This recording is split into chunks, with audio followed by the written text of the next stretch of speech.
না বলা কেন জরুরি। আমি কিন্তু বলছি না সব সিচুয়েশন আপনাকে না বলেন, কিন্তু কিছু কিছু ক্ষেত্রে কেন না বলা জরুরি।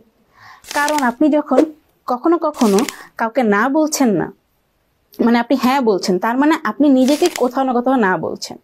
এখন ধরেন আপনি হয়তো বা পুরা সপ্তাহ মানে একটা ফ্রাইডেতে আপনি অফ পাননি, এখন আপনি পরের ফ্রাইডেতে আপনার অফ নিলে আপনার এটা মেন্টাল এবং ফিজিক্যাল ওয়েলবিং এর জন্য জরুরি, কিন্তু আপনি না বললেন না।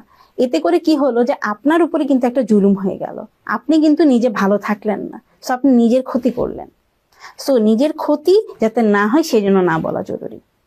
আর কেন না বলা জরুরি, কারণ হচ্ছে না না বললে মানে না বলাটা এক ধরনের বাউন্ডারি সেট করা হয়।